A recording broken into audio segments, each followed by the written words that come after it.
एक हामिला हिरन के बच्चे की विलादत का जब वक्त करीब आया तो उसने दरिया के किनारे एक जंगल की तरफ रुख कर लिया।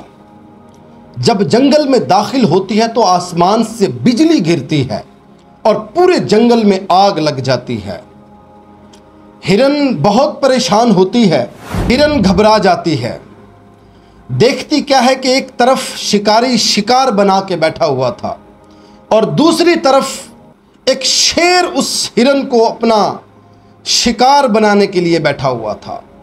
हिरन इस हाल में बहुत परेशान होती है और परेशान होकर सोचती है कि अगर मैं जंगल की तरफ जाती हूं तो मुझे आग जला देगी और अगर मैं दरिया की तरफ जाऊंगी तो डूब कर मर जाऊंगी, या मुझे आज शिकारी अपना शिकार बना लेगा या आज मुझे शेर खा जाएगा। ख़वातीनो हज़रात, इस हालत में हिरन ने जब देखा कि चारों तरफ उसको परेशानियों और मसाइब ने उसे घेर लिया, तो इस हालत में हिरन ने जो सबसे अच्छा काम किया, जो हमारे लिए सबक है, उस हिरन ने अपना मुकम्मल फोकस अपने बच्चे की पैदाइश पर किया। अचानक से आसमान पर बिजली गरजती है और शिकारी का निशाना चूक जाता है। हिरन को लगने की बजाय वो जाकर शेर को लगता है और शेर मर जाता है। आसमान से बारिश बरसना शुरू हो जाती है और जंगल की आग बुझ जाती है।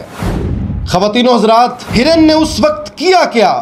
उसने अपने चारों अतराफ जो परेशानियां और मसाइब ने उसे घेर रखा था, उसने उस रब्बुल आलमीन, उस ज़ात पर छोड़ दिया जो इस पूरे निज़ाम आलम को चारों तरफ से जिसने घेर रखा है। हमें भी इसी बात की ख़वातीनो हज़रात ज़रूरत है कि आज अगर हमें भी परेशानियां घेर लें तो हमें भी इस हालत में वो काम करना चाहिए जो हमारे करने वाला काम होता है, और छोड़ दें कि आपके चारों तरफ क्या हो रहा है, उस रब्बुल आलमीन की ज़ात पर छोड़ दें।